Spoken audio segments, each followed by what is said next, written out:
Hello guys, welcome to my YouTube channel. मेरा नाम है प्रीति महेश्वरी और आज है स्पोकन इंग्लिश कोर्स का डे 3। लेकिन इस वीडियो को शुरू करने से पहले कि जो लोग बिल्कुल ज़ीरो लेवल से इंग्लिश को सीखना चाहते हैं वो डे 1 से मेरी वीडियोस को देखना शुरू करें, क्योंकि डे 1 से अगर देखेंगे तो आपको ये वाली वीडियो बहुत अच्छे तरीके से समझ में आ जाएगी। लेकिन जो लोग ऑलरेडी जानते हैं, जो इंटरमीडिएट लेवल पर है या जो लोगों को ऑलरेडी ज़ीरो लेवल की चीज़ें पता हैं, तो वो लोग ये वीडियो से भी समझ सकते हैं और सीख सकते हैं। तो चलिए वीडियो को शुरू करते हैं। तो पिछली वीडियो में हमने टेंसेस स्टार्ट कर दिए थे और टेंसेस में हमने प्रेजेंट इंडेफिनाइट टेंस को चालू किया था। प्रेजेंट इंडेफिनाइट की कैटेगरी को हमने पढ़ा था। तो प्रेजेंट इंडेफिनाइट टेंस की जो पहचान होती है वो है ता तेती के साथ हे हूँ। मतलब जब भी किसी सेंटेंस के लास्ट में ता तेती के साथ हे हूँ आता है, उस केस में हम प्रेजेंट इंडेफिनाइट का फॉर्मूला लगाते हैं। ठीक है, प्रेजेंट इंडेफिनाइट का अफर्मेटिव और नेगेटिव सेंटेंसेस हम पिछली वीडियो में समझ चुके थे और आज हमें समझना है इंटेरोगेटिव सेंटेंसेस। ठीक है, क्योंकि मैंने बताया था कि प्रेजेंट इंडेफिनाइट में 4 टाइप्स के सेंटेंसेस हमको पढ़ने हैं। मतलब हर कैटेगरी के अंदर हमको 4 टाइप्स के सेंटेंसेस पढ़ने हैं। तो अफर्मेटिव और नेगेटिव सेंटेंसेस हम पिछली वीडियो में पढ़ चुके थे। आज हम पढ़ेंगे इंटेरोगेटिव सेंटेंसेस। तो इंटेरोगेटिव सेंटेंसेस में क्या होता है, नाम से पता चल रहा है कि इसमें क्वेश्चंस पूछे जाते हैं। ठीक है, इंटेरोगेटिव सेंटेंस का मतलब क्या होता है, जिसमें वो सेंटेंसेस जिसमें प्रश्न पूछे जाते हैं।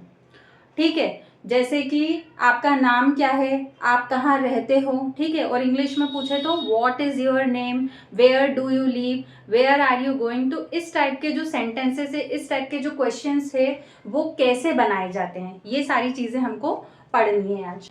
इंग्लिश में क्वेश्चन पूछ के देखिए, व्हाट इज योर नेम या फिर वेयर डू यू लिव। तो सबसे पहले क्या आ रहा है, सबसे पहले WH फैमिली मेंबर आ रहा है ना, व्हाट, वेयर, वाई।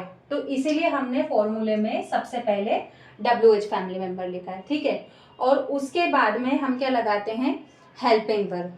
ठीक, तो जैसे कि व्हाट इज, तो इज क्या होता है, helping verb. Where do you live, तो डू क्या होता है, हेल्पिंग वर्ब। ठीक है, तो इससे क्या क्लियर हो रहा है कि जब भी हम कोई क्वेश्चन पूछते हैं तो उसमें सबसे पहले तो WH फैमिली मेंबर आता है और उसके बाद में हेल्पिंग वर्ब आता है। इस चीज का ध्यान रखना। बहुत से लोग क्या करते हैं, बोलते हैं व्हाट, बोलते हैं वेयर यू आर गोइंग, ऐसा बोलते हैं वेयर यू आर गोइंग।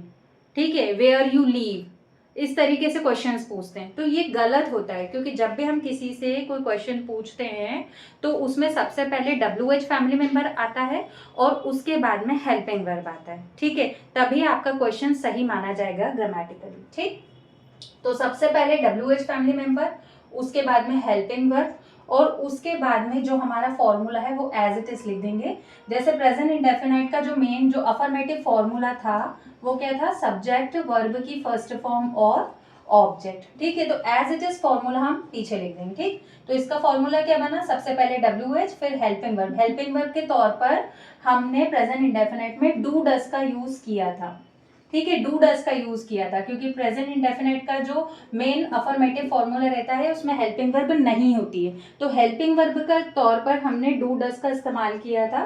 तो सबसे पहले WH फैमिली मेंबर और उसके बाद में हेल्पिंग वर्ब और फिर एज इट इज फॉर्मूला हम यहाँ पर लिख देंगे। ठीक है, एग्जाम्पल्स देखिए, राम कहाँ जाता है। देखो सेंटेंस के लास्ट में त के साथ है आ रहा है, इससे ये चीज क्लियर हो रही है कि ये प्रेजेंट इंडेफिनाइट टेंस है।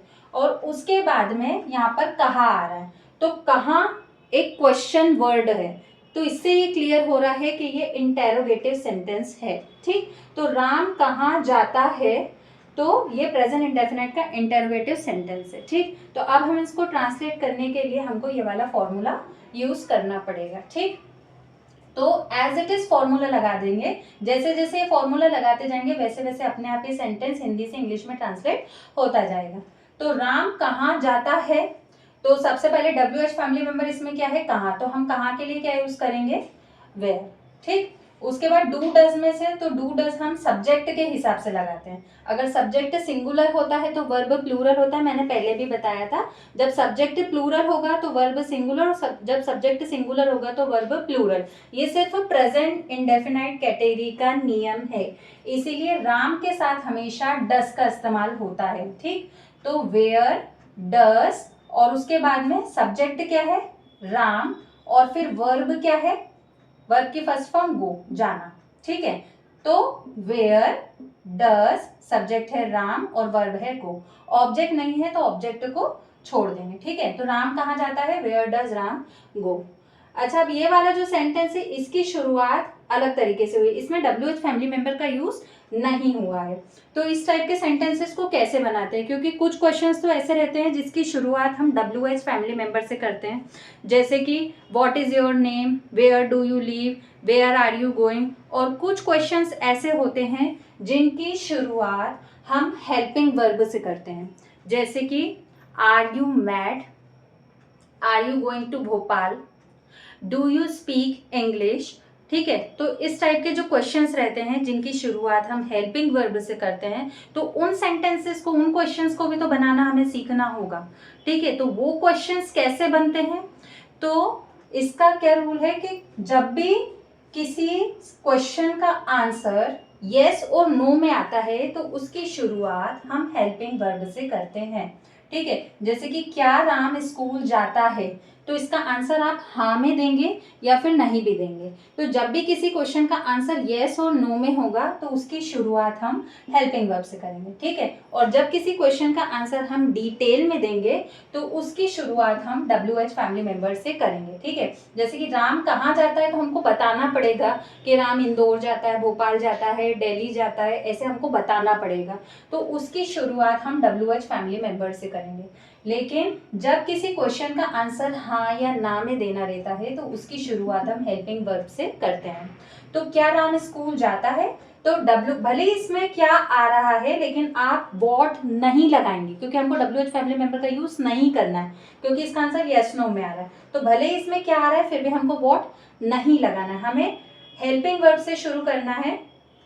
तो सबसे पहले लिखेंगे डस, उसके बाद सब्जेक्ट है राम, फिर वर्ब है गो और ऑब्जेक्ट है स्कूल। ठीक है, तो डस राम गो टू स्कूल, क्योंकि जब हम किसी जगह को जाते हैं तो उस केस में हम टू का यूज करते हैं। तो क्या राम स्कूल जाता है, does Ram go to school, बस ऐसा होगा। ठीक है, भले क्या लिखा है WH फैमिली मेंबर का यूज नहीं करना है। ठीक, तो ये हो गए हमारे इंटरोगेटिव सेंटेंस कंप्लीट। ठीक, अब जो अगला सेंटेंस, अगला जो टाइप था वो था इंटेरोनेगेटिव। ठीक है, इंट्रोनेगेटिव सेंटेंस में कुछ नहीं करना है, जैसे नाम से ही पता चल रहा है इंट्रोनेगेटिव, दैट मीन्स ये इंट्रोगेटिव और नेगेटिव सेंटेंस का मिक्सचर है। ठीक है, मतलब वो सेंटेंस जिसमें क्वेश्चन वर्ड भी आता है और जिसमें नॉट भी आता है, वो जो टाइप के सेंटेंस रहते हैं वो इंटरोनेगेटिव सेंटेंसेस होते हैं। जैसे कि राम स्कूल क्यों नहीं जाता है, तो इसमें क्यों भी आ रहा है और नहीं भी आ रहा है, तो जिसमें क्वेश्चन वर्ड भी आए और नहीं भी आए, तो उस टाइप के जो सेंटेंसेस रहते हैं वो इंट्रोनेगेटिव सेंटेंस रहते हैं। तो उसको हम कैसे बनाएंगे, सेम यही रहेगा, बस ये फॉर्मूला सेम यही रहेगा क्योंकि इंट्रोगेटिव है, और बस इसमें हम नॉट और ऐड कर देंगे तो ये इंट्रोनेगेटिव हो जाएगा। ठीक है, तो फॉर्मूला यही है, बस सब्जेक्ट के बाद में नॉट जोड़ देंगे। ठीक है, नॉट की पोजीशन हमको पता होना चाहिए कि जब नेगेटिव सेंटेंसेस बनाते हैं तो नॉट हेल्पिंग वर्ब के बाद आता है, लेकिन जब हम इंट्रोनेगेटिव सेंटेंस बनाते हैं तो जो नॉट है वो सब्जेक्ट के बाद आता है। मतलब नॉट की पोजीशन हमको याद रखनी रहेगी, सब्जेक्ट के बाद नॉट लगाने से इंट्रोनेगेटिव सेंटेंस बनता है। फॉर्मूला ये रहेगा, सब्जेक्ट के बाद नॉट लगाना है। ठीक, राम कहाँ, एग्जाम्पल देख लो, राम कहाँ नहीं जाता है। ठीक है, इसमें क्वेश्चन वर्ड भी है और नॉट भी है, तो राम कहाँ नहीं जाता है, where does Ram not go, subject के बाद नॉट लगाना है, बस राम कहाँ नहीं जाता है, where does Ram not go. क्या राम स्कूल नहीं जाता है, तो बस सब्जेक्ट के बाद नॉट लगा दो। Does Ram not go to school, तो ये इंट्रोनेगेटिव सेंटेंसेस हो जाते हैं। ठीक है, बस नॉट की पोजीशन का ध्यान रखना है। ठीक, तो ये जो प्रेजेंट इंडेफिनाइट की पूरी कैटेगरी है ये यहाँ पर कंप्लीट होती है। प्रेजेंट इंडेफिनाइट में पिछले वीडियो में हमने अफर्मेटिव नेगेटिव पढ़ लिए हैं, इस वीडियो में हमने इंट्रोगेटिव और इंट्रोनेगेटिव सेंटेंसेस पढ़ लिए हैं। ठीक, अगर आपको कोई डाउट हो तो कमेंट सेक्शन में टाइप करके ज़रूर पूछिएगा। और आज का एक होमवर्क मैं आपको दे रही हूँ जो आपको करना है इस कैटेगरी से रिलेटेड, प्रेजेंट इंडेफिनाइट की जो कैटेगरी से रिलेटेड एक प्रैक्टिस करने के लिए आपको वर्क दे रही हूँ। आप उसकी प्रैक्टिस कीजिएगा घर पे, और हो सके तो कमेंट सेक्शन में टाइप करके आंसर ज़रूर लिखिएगा, जिससे कि मैं चेक भी कर सकती हूँ और आपको कितना समझ में आ रहा है और कितना नहीं ये भी मैं अच्छे तरीके से समझ पाऊँगी और बेहतर आपको सिखा पाऊँगी। ठीक है, तो यहाँ देखिए ये होमवर्क है, और होमवर्क में जो पहला सेंटेंस है वो है राम स्कूल जाता है, ये अफर्मेटिव सेंटेंस है। ठीक है, राम स्कूल नहीं जाता है, ये नेगेटिव सेंटेंस है। राम कहाँ जाता है, ये इंटेरोगेटिव सेंटेंस है। क्या राम स्कूल जाता है, ये यस नो वाला है। ठीक है, राम स्कूल जाता है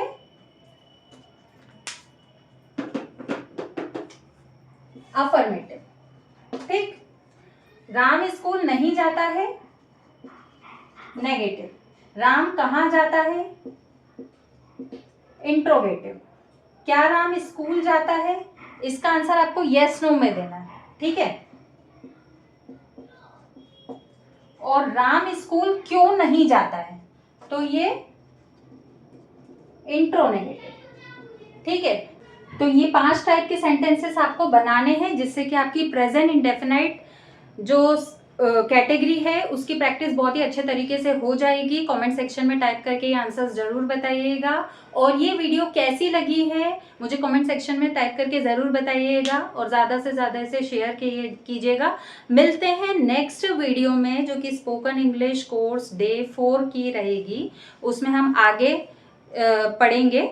तो मिलते हैं नेक्स्ट वीडियो में, तब तक के लिए keep learning and keep growing, and please like this video. अगर आपको ये वीडियो अच्छी लगी तो प्लीज़ लाइक ज़रूर से कीजिएगा प्लीज़। Thanks for watching.